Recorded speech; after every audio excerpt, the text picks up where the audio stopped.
10 लाख नौकरी वो दे देंगे तो मैं उनका झंडा लेकर के घूमूंगा। लेकिन प्रशांत किशोर जी की कोई विश्वसनीयता है क्या? वो खुद विश्वसनीय है क्या? कभी बंगाल में जाके ममता जी का प्रचार करते हैं, उत्तर प्रदेश में जाके कांग्रेस का प्रचार करते हैं, पंजाब में जाके कांग्रेस का प्रचार करते हैं, आंध्र प्रदेश में जाके वाईएसआर का प्रचार करते हैं। तो उनका अपना कोई विश्वसनीयता है क्या उनकी? वो देखिए, बेसिकली वास्तविकता अगर कहिए तो प्रशांत किशोर जी राजनीतिक व्यक्ति नहीं है, वो व्यापारी है। वो व्यापार करते हैं और अपना ब्रांड, अब आजकल हमको लगता है बेरोजगार हैं वो, या भारतीय जनता पार्टी से हो सकता है कुछ उनका हुआ होगा साठगांठ, लगता तो है कि कुछ भारतीय जनता पार्टी से कुछ गुपचुप उनका हुआ है। तो वो ब्रांडिंग अपनी नहीं करेंगे अगर, तो उनका प्रोडक्ट कौन खरीदेगा? तो जो व्यापारी है, मैंने पहले भी कहा कि राजनीति और व्यापार एक साथ नहीं होता है, या तो राजनीति करिए या व्यापार करिए। तो वो चाहते हैं कि व्यापार, अपने व्यापार को बढ़ाने के लिए राजनीतिक ब्रांडिंग करें। तो राजनीतिक ब्रांडिंग उनके प्रशांत किशोर जी को क्या मालूम है बिहार में क्या विकास हुआ है। शिक्षा के क्षेत्र में आज बिहार में लड़के और लड़कियों की संख्या बराबर हो गई है मैट्रिक में। आज बिहार का प्रजनन दर 4.3 से घटकर 2.9 हो गया है।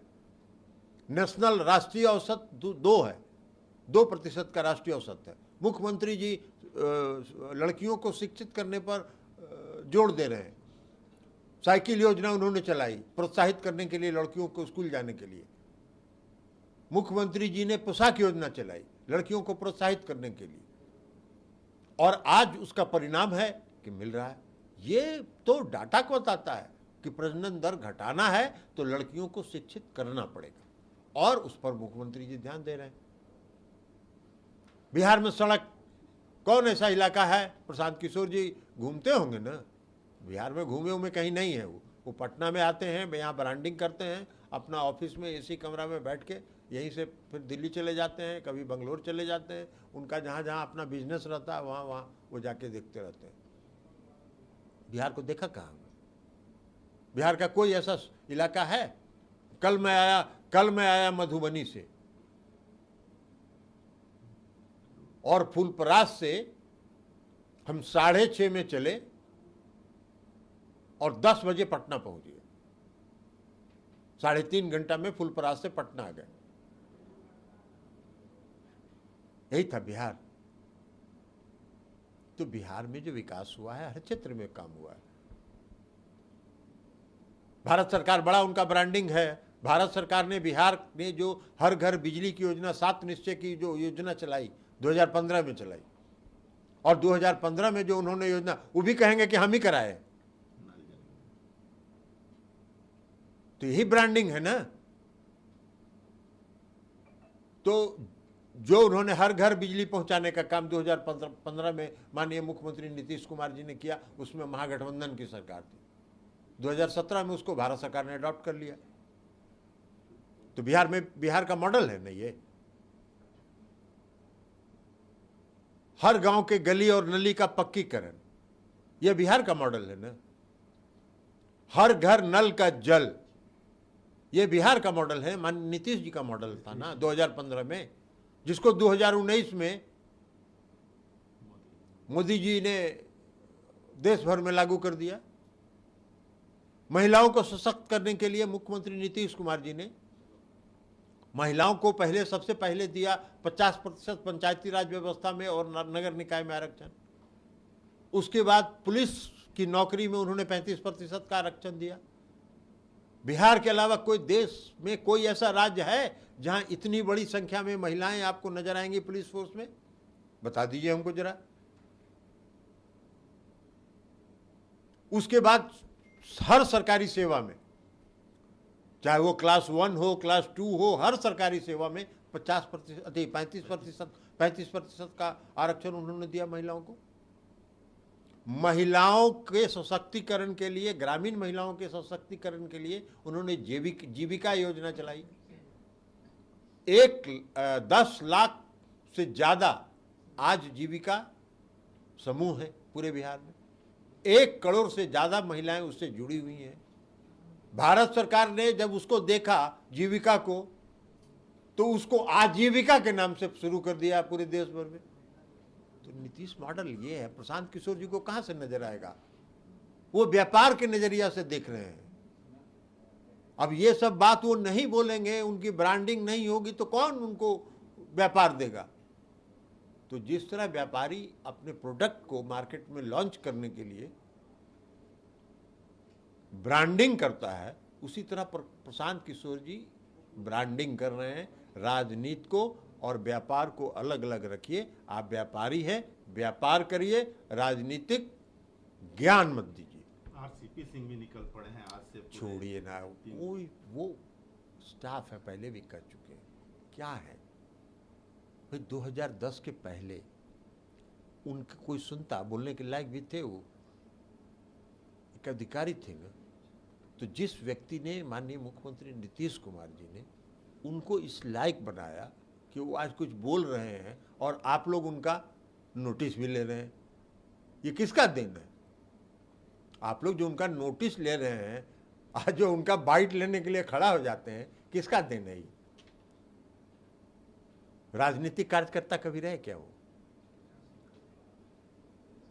राजनीतिक कार्यकर्ता की ट्रेनिंग होती है। राजनीतिक कार्यकर्ता सीखता है। वो कहते हैं कि हम बहुत भारी संगठन करता है। कब संगठन का काम किए हो? संगठन का काम तो यही किए कि राज्यसभा के एमपी बन गए और जब मौका मिला तो जाके अब बिना मुख्यमंत्री से पूछे केंद्र में मंत्री बन गए।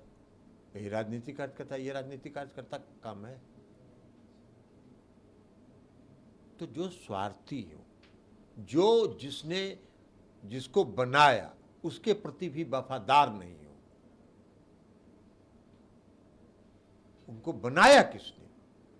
सबसे मौलिक सवाल है, उनसे पूछिए कि आपको इस लायक किसने? कभी वो अगर बाइट देते हैं तो आप लोगों को भी कहेंगे कि उनसे पूछिए कि आप जो आज बाइट दे रहे हैं, बाइट देने के लायक आपको किसने बनाया? तो नीतीश कुमार जी ने बनाया। बाकी तो वो स्टाफ थे, तो स्टाफ पर कितना हम बोलते रहे। एक वीडियो वायरल हुआ है, पोस्टर भी लगा है यूपी के लखनऊ में, अखिलेश यादव के साथ नीतीश कुमार का। देखिए, ये कोई इसको किसी दूसरे एंगल से देखने की जरूरत नहीं है। माननीय मुख्यमंत्री जी ने कहा है, हम सब लोग कहे हैं, हम लोगों ने राष्ट्रीय परिषद की बैठक में प्रस्ताव भी पारित किया है कि हम लोगों ने मुख्यमंत्री जी को अधिकृत किया है सभी विपक्षी दलों को बात करके एक मंच पर लाने के लिए। इसी संदर्भ में वो दिल्ली गए थे। दिल्ली में उनकी अखिलेश जी से भी मुलाकात हुई। माननीय मुलायम सिंह जी बीमार थे, उनको भी मेदांता अस्पताल वो देखने गए थे। अब अगर और सबको, सभी दल, जिन दलों से भी मुख्यमंत्री जी ने बात किया, उनका रुख सकारात्मक है। तो अगर पोस्टर लगाए हैं तो इसमें कौन खास बात है? नीतीश कुमार जी तो चाह ही रहे हैं कि सब मिल के लड़े। तो नीतीश कुमार जी और अखिलेश जी का एक पोस्टर में है, कल तो आपको मिलेगा जिसमें सभी नेताओं का पोस्टर होगा एक साथ। तब फिर सवाल पूछिएगा कि सभी नेताओं का पोस्टर एक साथ क्यों है? अरे लेकिन ममता दीदी ने नाम तो नहीं लिया कांग्रेस का, लेकिन और सब पार्टियों का नाम लिया और कहा कि यहाँ से उनको। देखिए, ममता दीदी के भी बात को दूसरे संदर्भ में मत देखिए। ममता दीदी ने ये कहा है, हमने भी देखा है, ममता दीदी ने ये कहा है कि बंगाल, बिहार, झारखंड और उत्तर प्रदेश, यही 4 राज्य मिलकर मोदी जी को खत्म कर देगा। तो ये सही उन्होंने कहा। भारतीय जनता पार्टी के लोग जितना ढोल बजा रहे हैं, क्या है संख्या? 31 की संख्या है, 303 है और 272 चाहिए। तो 31 की संख्या, और ममता दीदी ने कहा है कि ये 4 राज्य मिलकर खत्म कर देंगे। तो अब आपको हम बता देते हैं, 18 है आज बंगाल में, 0 पर चले जाएंगे, 17 हैं आज बिहार में, शून्य पर चले जाएंगे तो 18 और 17 35। झारखंड में आज 12 हैं, उत्तर प्रदेश में 65 है, तो वहां से नीचे ही न जाएंगे, तो नीचे ही जाएंगे, झारखंड में भी जाएंगे, वहां भी जाएंगे, तो 35 से ही दोनों हो गया, और बाकी उत्तर प्रदेश और झारखंड ऐड कर देगा तो खत्म है, वो उनका खेल खत्म है 2024 का। लेकिन एक चीज आ रहा है कि यहाँ की सरकार रिमोट कंट्रोल से चल रही है, लालू जी रिमोट कर रहे हैं, दिल्ली जा रहे हैं तो लालू जी अरे से कुछ नहीं मिलता है भारतीय जनता पार्टी को बोलने के लिए, तो यही ना बोलेगा। भारतीय जनता पार्टी के पास कुछ बोलने के लायक है नहीं, तो यही सब बोलेंगे। छिटपुट घटना, एक घटना कोई हो गई तो कानून व्यवस्था खराब हो गया, जो भारतीय जनता पार्टी में योगदान दे दिया वो सदाचारी हो गया, जो भारतीय जनता पार्टी से बाहर हो गया वो भ्रष्टाचारी हो गया। भाई कर्नाटक में मुख्यमंत्री किसको बनाया था? भारतीय जनता पार्टी ने येदियुरप्पा साहब को बनाया था ना। तो येदियुरप्पा साहब भारतीय जनता पार्टी के वॉशिंग मशीन में घुस के साफ हो गए।